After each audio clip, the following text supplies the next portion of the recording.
Selamat pagi anak-anakku dimanapun kalian berada. Selamat bertemu kembali di pagi yang cerah ini. Semoga kita bertemu dalam keadaan yang sehat-sehat.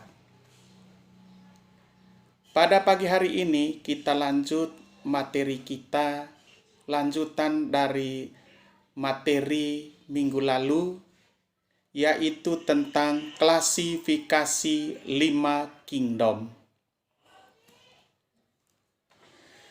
Berdasarkan klasifikasi 5 kingdom, makhluk hidup dikelompokkan menjadi kingdom Monera, Protista, Fungi, Plantae, dan Animalia. Saya ulangi lagi. Berdasarkan klasifikasi 5 kingdom, makhluk hidup dikelompokkan menjadi kingdom Monera, Protista, Fungi atau jamur, Plantae atau tumbuhan, dan Animalia atau hewan. Bagaimanakah ciri masing-masing kingdom? Mari kita pelajari satu persatu dari kingdom Monera sampai kingdom Animalia. Yang pertama adalah kingdom Monera. Kingdom Monera merupakan organisme prokariota, yaitu organisme yang selnya tidak memiliki membran inti sel. Organel pada sel prokariota tidak selengkap sel eukariota. Monera berkembang biak dengan cara membelah diri dan pembentukan spora. Pembentukan spora dilakukan khusus pada lingkungan yang tidak menguntungkan. Dinamakan endospora. Pada kingdom Monera terdapat 2 kelompok besar, yaitu bakteri dan cyanobacteria. Saya ulangi lagi. Yang pertama, kingdom Monera. Anggota kingdom Monera merupakan organisme prokariota, yaitu organisme yang selnya tidak memiliki membran inti. Organel pada sel prokariota tidak selengkap sel eukariota karena berkembang biak dengan cara membelah diri dan pembentukan spora. Pembentukan spora dilakukan khusus pada lingkungan yang tidak menguntungkan, dinamakan endospora. Pada kingdom Monera terdapat 2 kelompok besar, yaitu bakteri dan cyanobacteria. Kita lihat gambar di halaman 49, gambar 2.13. Di situ contoh Streptococcus pneumonia, penyebab penyakit pneumonia yang menyerang paru-paru. Ada di buku paket kalian 49 2.13. Itu adalah merupakan salah satu contoh Monera. Bakteri memiliki bentuk yang beragam. Ada yang bulat, ada yang berbentuk batang, dan ada yang berbentuk spiral. Sebagian besar bakteri dapat bergerak bebas menggunakan bantuan flagela. Sebagian bakteri ada yang bersifat heterotrof sebagai dekomposer. Contohnya Escherichia coli, dan ada yang bersifat autotrof seperti bakteri kemoautotrof. Contohnya bakteri belerang. Cyanobacteria memiliki klorofil sehingga dapat melakukan fotosintesis. Cyanobacteria ada yang berupa satu sel dan ada yang berupa koloni. Organisme ini juga memiliki beberapa pigmen tambahan seperti phycocyanin yang menyebabkan berwarna hijau kebiruan. Contoh, cyanobacteria adalah Anabaena acolae. Yang kedua, Ascillatoria sp. dan Spirulina maxima. Anak-anakku sekalian, itu sedikit materi tentang Kingdom Monera. Di buku kalian ada di bawah kegiatan 2.9 mengamati bakteri. Ini tidak mungkin kita lakukan karena ini menggunakan mikroskop. Saya mohon maaf karena kondisi sekarang tidak memungkinkan untuk kita melakukan kegiatan ini, maka kita abaikan saja dulu. Kapan ada waktu dan kondisi memungkinkan untuk kita bertemu di sekolah, baru kita lakukan. Kita lanjut dengan kingdom berikutnya adalah Kingdom Protista. Buku paket kalian halaman 50. Protista merupakan organisme eukariota yang belum memiliki sistem jaringan. Di perairan, organisme ini lebih dikenal dengan nama plankton. Plankton yang bersifat seperti tumbuhan disebut fitoplankton, dan yang bersifat seperti hewan disebut zooplankton. Protista digolongkan menjadi dua kelompok, yaitu protista dan alga atau ganggang. Protista merupakan protista bersel satu yang saya ulangi, minta maaf. Protozoa merupakan protista bersel satu yang memiliki ciri-ciri seperti hewan. Beberapa protozoa ada yang membentuk koloni, walaupun masih hidup sendiri-sendirian. Berdasarkan alat geraknya, protozoa terbagi atas amoeboid atau berkaki semu, ciliata berambut getar, flagellata berbulu cambuk, dan sporozoa tanpa alat gerak dan menghasilkan spora. Ganggang ada yang uniseluler atau multiseluler. Semuanya memiliki kloroplas sehingga dapat melakukan fotosintesis. Ganggang uniseluler meliputi kelompok Euglena, Dinoflagellata, dan Diatomae. Tentu kalian pernah menikmati agar-agar kan? Makan agar-agar. Tahukah kalian dari mana agar-agar berasal? Agar-agar berasal dari ganggang yang hidup di air laut. Banyak sekali jenis ganggang laut yang dibedakan berdasarkan warnanya. Di antaranya ganggang merah atau Rhodophyceae, ganggang hijau Chlorophyceae, dan ganggang coklat Paepisoae.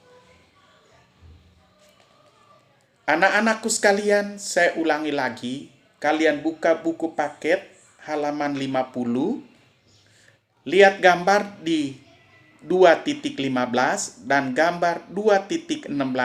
Di situ ada gambar protozoa Euglena sp dan ada ganggang merah.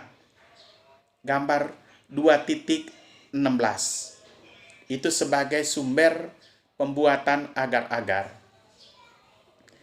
Kingdom Protista merupakan organisme eukariota yang belum memiliki sistem jaringan. Di perairan, organisme ini lebih dikenal dengan nama plankton. Plankton yang bersifat seperti tumbuhan disebut fitoplankton. Ingat, plankton yang seperti tumbuhan, sifatnya seperti tumbuhan disebut fitoplankton, dan yang bersifat seperti hewan disebut zooplankton. Protista digolongkan menjadi dua kelompok, yaitu protozoa dan alga atau ganggang. Protozoa merupakan protista bersel satu yang memiliki ciri-ciri seperti hewan. Beberapa protozoa ada yang membentuk koloni walaupun masih hidup sendiri-sendiri. Berdasarkan alat geraknya, protozoa terbagi atas ameboid atau berkaki semu, ciliata berambut getar, flagellata berbulu cambuk, dan sporozoa tanpa alat gerak dan menghasilkan spora.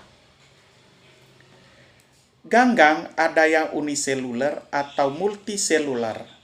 Semuanya memiliki kloroplas sehingga dapat melakukan fotosintesis.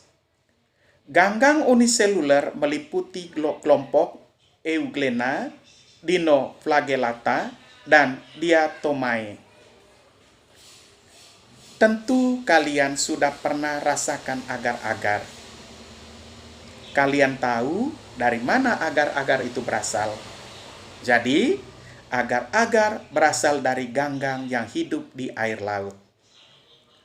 Banyak sekali jenis ganggang laut yang dibedakan berdasarkan warnanya. Ada ganggang merah, dalam bahasa Latinnya Rhodophyceae, ganggang hijau Chlorophyceae, dan ganggang coklat Paephyceae. Anak-anakku sekalian, itulah sedikit materi tentang kingdom protista. Sekarang kita lanjut yang ketiga, kingdom fungi atau jamur.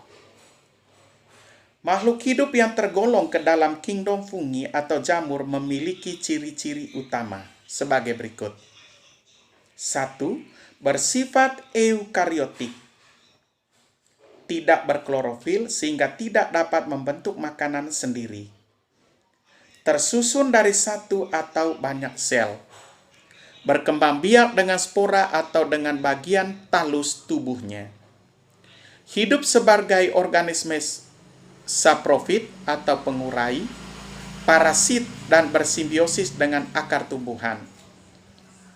Pada umumnya, tubuh jamur tersusun dari benang-benang halus atau hifa yang berfungsi untuk alat reproduksi atau menyerap zat makanan.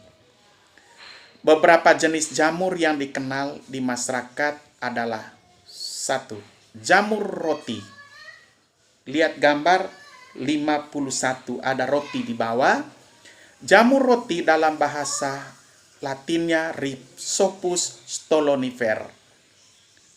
Penicillium sp, jamur merang atau Volvariella volvacea.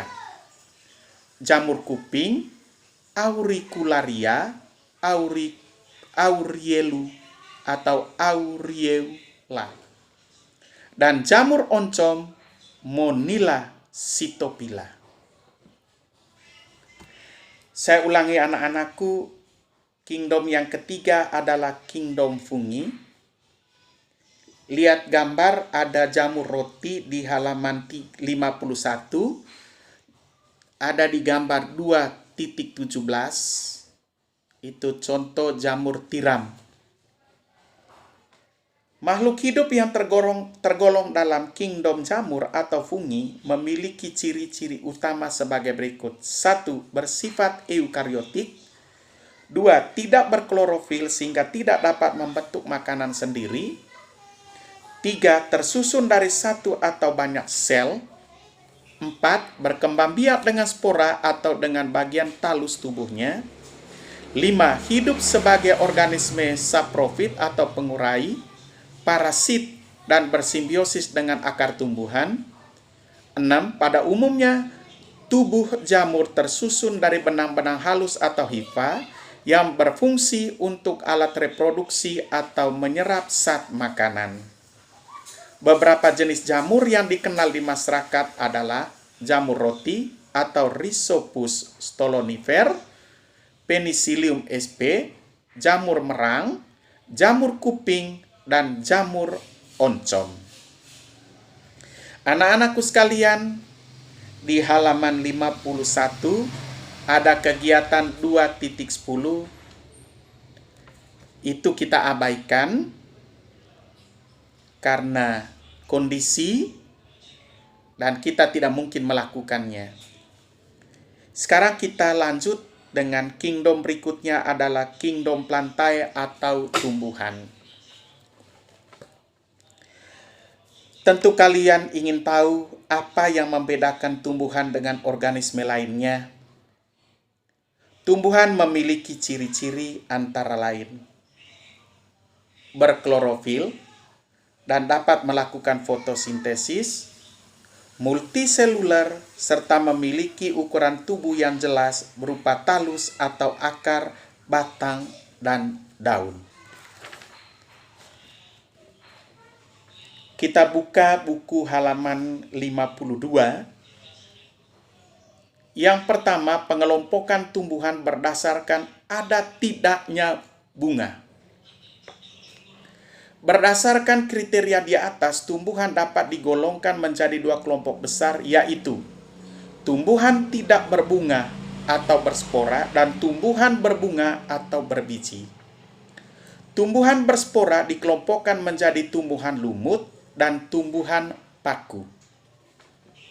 Sekarang yang pertama, tumbuhan lumut. Dalam bahasa Latinnya Bryophyta. Ciri-ciri tumbuhan lumut adalah sebagai berikut. 1. Tumbuhan berhijau daun, memiliki bagian-bagian yang menyerupai akar, batang, dan daun, berkembang biak dengan spora, tidak memiliki berkas pengangkut yaitu silem dan floem, dapat ditemukan di tempat yang lembab dan ternaungi. Itu ciri-ciri tumbuhan lumut. Kita lihat di buku paket kalian gambar 2.18 contoh lumut. Yang kedua, tumbuhan paku atau Pteridophyta. Ciri-cirinya: 1. Tumbuhan berhijau daun, memiliki akar, batang, dan daun dengan jelas, berkas pembuluh angkut tidak sempurna, berkembang biak dengan spora, dapat ditemukan di tempat yang dingin dan ternaungi. Yang berikut, tumbuhan berbiji atau Spermatophyta. Kita lihat gambar di buku paket kalian. Yang pertama, tumbuhan berbiji dibedakan menjadi dua kelompok sebagai berikut. 1. Gymnospermae atau tumbuhan biji terbuka adalah tumbuhan yang menghasilkan biji tetapi tidak menghasilkan buah seperti pada cicas dan pinus. Pernah lihat pohon pinus? Kalau pernah lihat pohon pinus, itulah contoh salah satu Gymnospermae atau tumbuhan biji terbuka. Barangkali kalian pernah ke Malino, lihat tumbuhan pinus, ada buahnya, dan kita lihat buahnya itu pecah, bijinya berwarna merah. Itu kalau kita ke Malino, dia pecah sendiri. Itu tumbuhan biji terbuka atau Gymnospermae. Yang kedua, Angiospermae, tumbuhan biji tertutup. Adalah tumbuhan yang menghasilkan biji di dalam buah seperti buah mangga, jambu, tomat, gandum, dan tebu. Angiospermae dibedakan lagi menjadi dua kelompok besar berdasarkan jumlah keping bijinya atau kotiledon yang ada pada bijinya. Pertama, tumbuhan dikotil dengan keping biji berjumlah 2 seperti kacang-kacangan, contohnya kacang tanah, mangga, pepaya, dan lain sebagainya. Yang kedua, tumbuhan monokotil dengan keping biji berjumlah hanya 1 seperti padi atau gandum, ya, jagung. Ini adalah contoh tumbuhan monokotil atau berkeping satu atau tumbuhan monokotil. Sedangkan tumbuhan dikotil tadi berkeping dua, bijinya berkeping dua, seperti kacang-kacangan, kacang tanah, kacang hijau, prenebon, dan lain sebagainya. Inilah sedikit tentang tumbuhan berbiji atau spermatopita. Saya ulangi lagi bahwa tumbuhan berbiji dibedakan menjadi dua kelompok, yaitu tumbuhan biji terbuka atau gymnospermae dan tumbuhan biji tertutup atau angiospermae. Tumbuhan biji terbuka yang menghasilkan biji tetapi tidak menghasilkan buah seperti cicas dan pinus. Nah, pinus itu saya beri contoh tadi, kalau kita ke Malino, kita lihat pinus ada buahnya, dan buahnya itu biji di dalamnya itu berwarna merah, itu dia pecah sendiri. Yang kedua adalah angiospermae, tumbuhan biji tertutup, adalah tumbuhan yang menghasilkan biji di dalam buah seperti mangga. Kalau kita kupas mangga, ada dagingnya, baru di dalam dagingnya ada biji. Itu yang dikatakan tumbuhan biji tertutup atau angiospermae. Jambu, tomat, gandum, dan tebu. Angiospermae dibedakan menjadi dua kelompok, itu berdasarkan keping biji atau kotiledon yang ada pada bijinya. Satu, tumbuhan dikotil dengan keping biji berjumlah dua seperti kacang-kacangan dan mangga. Yang kedua, tumbuhan monokotil dengan keping biji berjumlah satu seperti gandum, jagung, dan padi. Anak-anakku sekalian, itulah sedikit ulasan tentang tumbuhan berbiji atau spermatopita. Di buku halaman 53 ada kegiatan 2.11, itu kita abaikan. Kita lanjut dengan kriteria lain dalam klasifikasi tumbuhan. Tumbuhan dapat dikelompokkan berdasarkan kriteria lain selain ada tidaknya bunga, yaitu berdasarkan penampakan tumbuhan, siklus hidup dan cara hidupnya, dan habitatnya. Yang pertama, klasifikasi berdasarkan penampakan tumbuhan. Tumbuhan dapat diklasifikasikan berdasarkan penampakan tubuhnya menjadi herba, semak, dan pohon. Saya ulangi, klasifikasi berdasarkan penampakan tumbuhan. Tumbuhan dapat diklasifikasikan berdasarkan penampakan tubuhnya seperti herba, semak, dan pohon. Herba adalah tumbuhan yang berukuran kecil dengan batang lunak. Herba tidak dapat tumbuh tinggi melebihi 1-1,5 meter. Contoh herba adalah bunga matahari, kacang kapri, dan padi. Itu herba. Yang kedua, semak.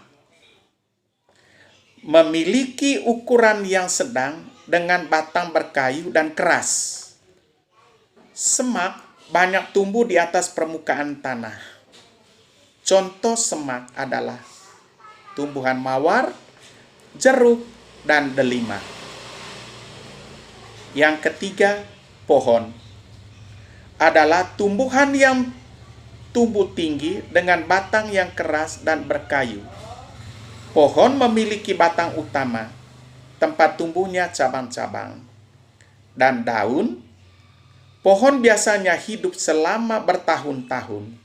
Contoh pohon adalah mangga dan kelapa. Yang berikut klasifikasi berdasarkan siklus hidup. Berdasarkan siklus hidupnya, tumbuhan dapat diklasifikasikan menjadi tumbuhan anual atau semusim, biennial, dan perennial. Kita lihat gambar halaman 54. Gambar A, bunga matahari, contoh tumbuhan anual atau bunga matahari. B, contoh tumbuhan biennial, wortel. Dan C, tumbuhan perennial atau palen. Kita lihat di situ sebagai contohnya. Contoh anual, matahari. Contoh biennial, wortel. Contoh perennial, palen. Tumbuhan yang dapat melengkapi satu siklus hidupnya dalam jangka waktu 1 tahun, mulai dari biji menjadi bunga, buah, dan biji lagi, lalu mati, disebut sebagai tumbuhan anual atau semusim. Hampir semua herba merupakan tumbuhan anual. Tumbuhan biennial adalah tumbuhan yang mampu melengkapi siklus hidupnya dalam 2 tahun. Di tahun pertama, tumbuhan tersebut mengalami pertumbuhan vegetatif. Pada tahun kedua, tumbuhan tersebut mulai berbunga serta menghasilkan buah dan biji. Pertumbuhan generatif. Contohnya, lobak, wortel, dan bit. Yang ketiga, tumbuhan perennial adalah tumbuhan yang dapat hidup selama beberapa tahun. Setiap tahun mereka berbunga serta menghasilkan buah dan biji. Contoh tumbuhan perennial adalah mangga, jambu, dan palen. Itulah sedikit ulasan tentang klasifikasi berdasarkan siklus hidup tumbuhan. Yang berikut klasifikasi berdasarkan cara hidupnya. Berdasarkan cara hidupnya, tumbuhan diklasifikasikan menjadi 3, yaitu saprofit, parasit, dan epifit. Saprofit adalah tumbuhan yang hidup dengan menguraikan organisme yang sudah mati. Contoh, beberapa jenis tumbuhan lumut atau beberapa jenis lumut. Yang kedua, parasit adalah tumbuhan yang hidup dengan cara mengambil makanan dari tumbuhan yang ditumpanginya atau tumbuhan inang. Contoh parasit adalah benalu dan tali putri. Yang ketiga, epifit adalah tumbuhan yang menumpang pada tumbuhan lain tetapi tidak mengambil makanan dari tumbuhan inangnya. Tumbuhan epifit menjadi pesaing tumbuhan inangnya dalam mendapatkan cahaya matahari. Contoh epifit adalah anggrek atau paku.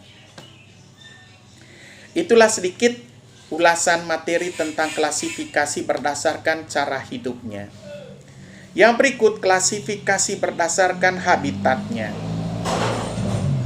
Berdasarkan tempat hidup aslinya, habitat, tumbuhan diklasifikasikan menjadi mesofil. Saya ulangi, berdasarkan habitat, tumbuhan dibedakan atas: mesofit, hidrofit, dan xerofit. Mesofit adalah tumbuhan yang hidup di tanah dengan kondisi air yang cukup, seperti kebanyakan herba dan pohon. Hidrofit adalah tumbuhan yang tempat hidupnya di air, seperti teratai, kangkung, eceng gondok. Xerofit adalah tumbuhan yang hidup di darat dengan kondisi air yang sangat sedikit, seperti di daerah gurun. Tumbuhan kaktus merupakan contoh tumbuhan xerofit. Anak-anakku sekalian, itulah ulasan tentang Kingdom Plantae. Terima kasih, sampai di sini dulu perjumpaan kita. Sampai ketemu lagi di pertemuan berikutnya. Semoga kita semua tetap dalam lindungan Tuhan. Salam sehat.